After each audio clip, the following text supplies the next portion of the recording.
Yo, what is going on, guys? One more time bringing us a brand new Busch Gardens video, and we got a very exciting video to dive into. But before we dive in, we got a couple things we need to talk about. Number one, my dad gave me this, the old country, something that just has the old logo and old art on it. So it's a pretty cool little artifact we got here. So I just want to show that off too, because this is a Busch Gardens video. Also, if you notice what shirt I'm wearing, it says Pawpaw Shop Recording Studio, which just happens to be the building I'm in. And this merch is available on WillMooreShop.com if you want to go get you some merch. My new song Chance is out now, so go stream it. But also my new single Blue Sweater, a country pop single, is coming out this Friday, so go pre-save it. Link above, link down below. Go check it out. I went to the Member Appreciation Weekend, more specifically Saturday when they had the town hall. Got my last ride on Loch Ness Monster in, but I went for the town hall. I wanted to know what new things might be coming to Busch Gardens Williamsburg, or at least what are the possibilities of the future of Busch Gardens Williamsburg. As I've mentioned multiple times, we are just getting closer and closer to the 50th anniversary, and I just feel there's a lot coming for that. And what that town hall proved to me is that there is a lot coming to Busch Gardens in preparation for the 50th. Now we're going to go over the list today. There was a town hall Q&A, a bunch of questions, a bunch of concerns of guests in the park, and Busch Gardens addressed it. Not saying any of these are immediate, but the fact that Busch Gardens is talking about this is a win. I feel like they might have been just watching my videos, because 99% of the things that I've said would be good for Busch Gardens, maybe 100% of the things I've said would be good for Busch Gardens, is at least being discussed in the Busch Gardens leadership. Now, I could just splice all the clips of the things I've mentioned in past videos and put them right here so you get an idea of what I've talked about. But why do that when you can go watch them with the playlist listed above right here? Right above you. You can go check out that playlist and go check out all the videos and see where I've mentioned things that Busch Gardens needs, and then come back to this video and you'll see how much of that they've talked about. So I have the list right here that I got from a screenshot of one of my clips. Briefly, let's just talk about that real quick.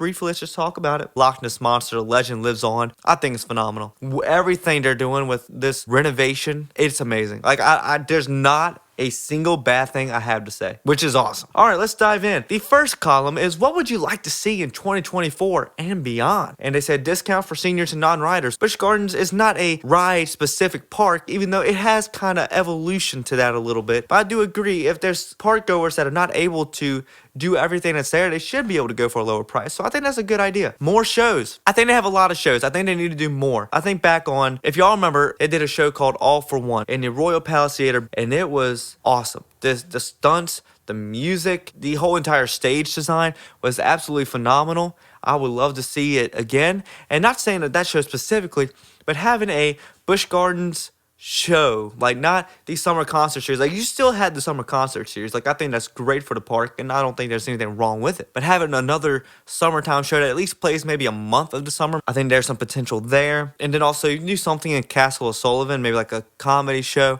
like something small, because you're going to have Celtic Fire right there, so that's going to be the main draw in Ireland. So I like the idea that they're trying to brainstorm more ideas for Busch Gardens, but I think their show lineup right now throughout the year is pretty solid. Like I said, at Howl-O-Scream, I think they could really benefit from adding Fiends to the lineup and get something back in the Abbey Stone Theater rather than just being a walkthrough. Security check-in at parking lots. You know, more security is better. There's no real complaints there. More signage for exit and illuminate the Route 60 exit sign. The signs for Busch Gardens are kind of confusing, whether you're coming from Route 60 or I-64. I-64, in my opinion, is harder to navigate Busch Gardens. Either way, you get these signs that are like, Busch Gardens is coming, but it's not this exit, it's the next exit, and then you think it's this exit, but then you miss it. I've gone enough times where I know. But the new people that haven't gone before, it can be a little confusing. Obviously, yes, we live in an age of GPSs, so who really looks at signs? But they are helpful, especially if you're on 64, because that road is insanity. The easier Busch Gardens makes it on I-64, the better. I think Route 60 is pretty much fine because it's a straight shot and there's pretty much nothing there. It's the Anheuser-Busch facility, and then it's Busch Gardens. And that's about it. There's really nothing on the left side of the road except for the water tower. Improved bathrooms. Obviously, they started with this in Italy this year where they remodeled the bathrooms, and they have said that they're going to be remodeling several more in anticipation for the 50th. They need it. It needs it really bad. So I'm glad that they're really getting down to the nitty-gritty of stuff to refurbish before we get into the 50th anniversary. More character icons like Jack. Now, this kind of falls underneath what I've said about IP, is that Busch Gardens needs to make more stuff that's their own. And having Jack at Howl-O-Scream Scream is an awesome character.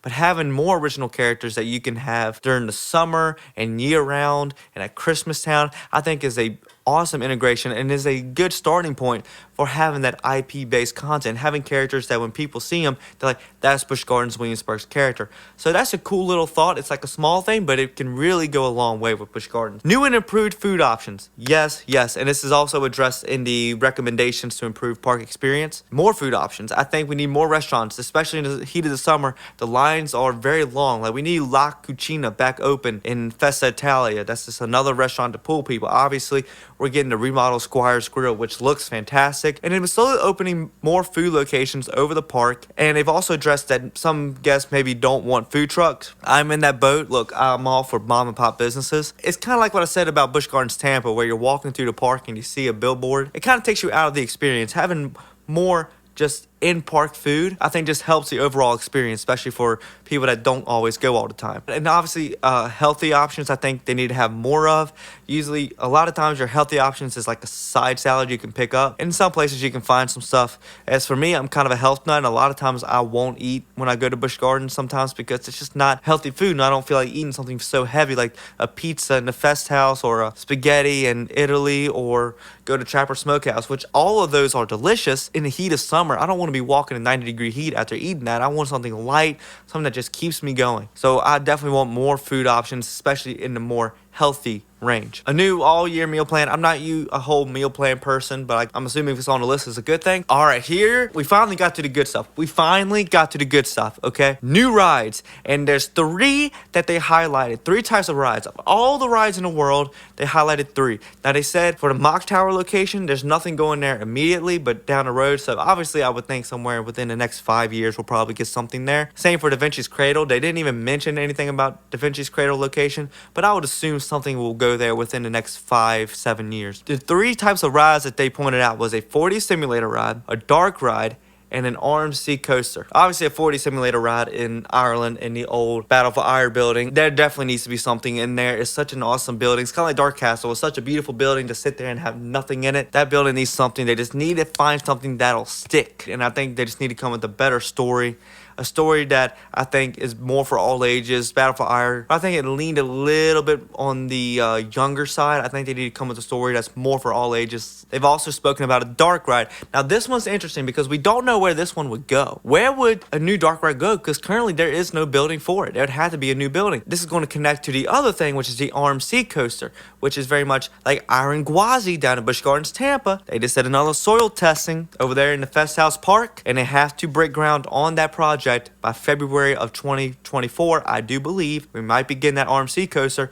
So I would imagine if we were to get a dark ride like they're discussing internally, it would be in that area, because where else would you really build a dark ride? There's really no other space for it in the park right now. Cool thing about the park is there's that whole plot of land that they can expand into, and I think will be a great opportunity for a dark ride and a roller coaster, because that'll really help with crowd control and spread the people that way. They said in the thing that no time soon is there going to be a new country, but never say never. It sounds like if we get that expansion, at least for right now, it'll just be an expansion of Oktoberfest. But I think at some point it would get turned into a new country. They're just doing so much refurbishing and remodeling right now that they really don't want to put a whole lot into that, because it might not be ready by the 50th. And so I think they want to let the 50th happen and then break ground on a new country. I do think within the next decade or so, we will get a new country at Busch Gardens, because that whole plot of land is going to get used, and I'd imagine it's going to get used by a coaster. And so rides and experiences for guests 50 and up. Yes, I think it needs to be, like I said, for the ticket prices. If you're going to keep ticket prices the same, you need to have more stuff for the older people. More animal exhibits and more like rides like the Sky Ride or the train. You know, there's more things that are easily accessible. I think that's something that's really good. More pet shenanigans and animal shows. Obviously, yes, more shows.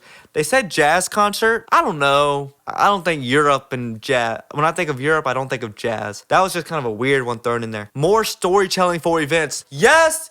Can we scream any louder that we want this? Obviously, for Halloween Screen type events, we want this. But we miss the In the Dark Side of the Gardens, Scarlet's Revenge, The Curse, those very story-centric events. We want that back, and having more events like they had these beer fests and food and wine and Mardi Gras, having more events based around storylines. It doesn't just have to be like Christmas Town and Howl Scream. They can have these short, maybe one weekend story events. The park already tells a story as you're going through it. So I think having more would be awesome. More military days. We love our military. So yes, anything that you can do to improve your support of the military, obviously, go for it. And then Howl Scream Haunted Train. I actually totally forgot about this. And I was talking to someone before the town hall, and they said, I miss a haunted train. And it unlocked a memory for me. And yes, bring back the haunted train. Bring back the lights and the spooky music. That was so much fun, and I'd love to take my kids on that one day. So that's all. What would you like to see in the park? So let's talk about park improvements. And we're not going to really go into the membership stuff. We're just going to focus on these two. Membership stuff, if you're a member, you know what the deal is. But there are some really cool things in that list that I think could be spoken upon, maybe in another video. So number one is increased staffing. Obviously, that's an issue a lot of people are having, a lot of businesses are having since the pandemic ended. I've spoken about it in the Howl Scream video, but it's a two-way street.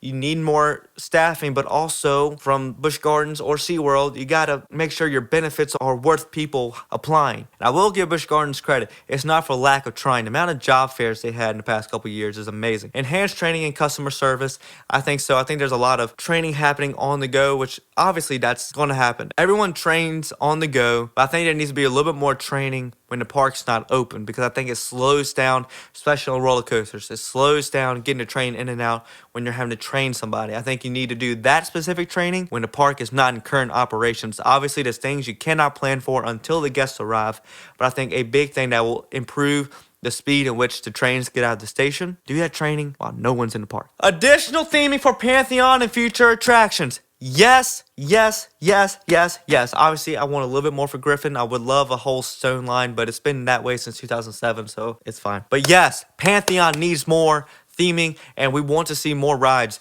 Like I said, I think a Dark Coaster didn't already have that building there, the theming for it would not have been that great. Dark Coaster lucked out because they already had the building. But Pantheon, if you remember the early concept art, was going to have a beautiful building. And we got what I pretty much call an oceanfront burger shack with a roller coaster going through it. Now, I think people need to remember, Pantheon is not referring to the building Pantheon. It is referring to a group of Roman gods is referred to as a pantheon. But still, you can do a really sick looking Roman architecture building. Just make it more immersive. You're in Italy.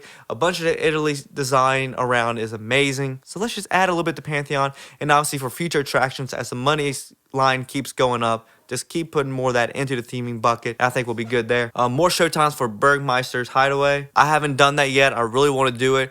And I think, yeah, Make more showtimes, because I hear people love it. Additional lighting. I'm a bit torn on this because I've spoken to some people and they're like, yes, we want more lighting. Sometimes I like walking in almost pitch black darkness at night. So there's something about it. It feels like you're more integrated into the land, especially when you're like in Jack Hanna's Wild Reserve in Ireland. When you're in that area and it's like pitch black, it doesn't even have to be Howl Scream like anytime. I kind of like it, but I understand more lighting in the park will probably be good there. You know, that's just a me thing, but I think it's a good idea. Lower prices for food and alcohol. Yes, lower prices for food, please. 2 meals is like over $50. It's insane. Obviously, you had that 5% surcharge on every bill, which is dumb. It is what it is. Love to see it go down. More benches, yes. I remember last time when I was there, if you remember in the video from the 2 vlogs ago where I ate at Trapper Smokehouse and then went to go ride Invader, and I had to take a seat to let the food digest a little bit. I had to sit on like a little stump because there was no benches, and a few benches that did have were filled up from people, and all the tables were filled up, and I didn't want to reserve a table from people that wanted food just for me to sit down and collect myself. So I think, yes, more benches would be a fantastic idea,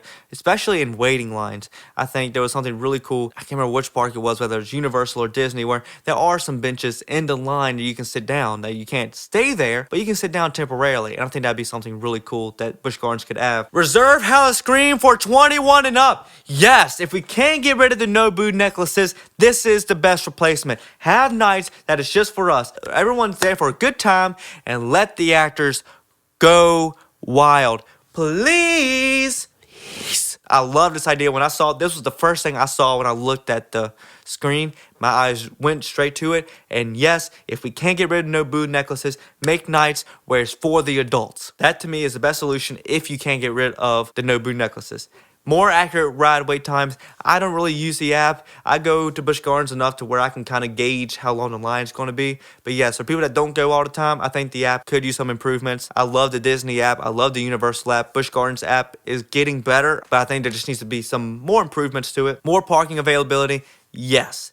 Especially because I spoke in a video a couple videos ago where the trams weren't working. You can't have that. If you're not going to be able to have the trams always operational, you need to have more parking availability at the park. Especially for the disabled who can't walk all the way there. You know that? You need to have something there. Either have more parking at the park or make sure you always have the trams running. You can have one or the other. Your best solution, both. Chaperone policy, yes, please. They said they're not going to do that right now, but it could be potential. Some of these kids are out of whack, man. I'm only 21, but I see them and, you know, I'm like, where are the parents? These kids need some parenting. Yes, chaperone policy I think would be a fantastic idea, but it's hard to, you know, it's hard to manage that. So no food trucks, like I said before. I love supporting mom and pop shops, but I don't like it in Busch Gardens.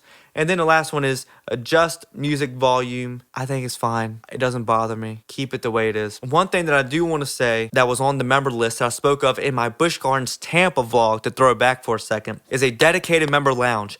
Busch Gardens Tampa has this beautiful building that's for members only to go and sit, have some food, chill, get away from the hecticness. Busch Gardens Williamsburg would be so great to have that. It would be so awesome to have that. Most likely be in the Fest House area or in England. It'd be one of the two. And I think it would be a fantastic knockout of the park. And I think if you wanted to start out and see how it goes, during the summer, you make Castle O'Sullivan a members lounge. Let members go in there and chill. I think that would be a great, like, let's see how this goes. I think a member lounge would be amazing for Busch Gardens.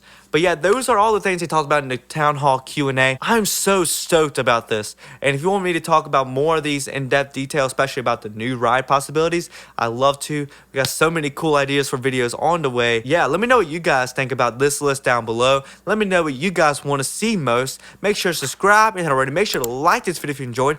Make sure to hit that bell button down below so you're notified every single time I upload a brand new video to the channel. Make sure to go check out the merch at willmoreshop.com. Make sure to go stream my new song Chance. Go pre-save my single Blue Sweater. My name is Will Morris and I'm out. Peace. My blue sweater when we're not together.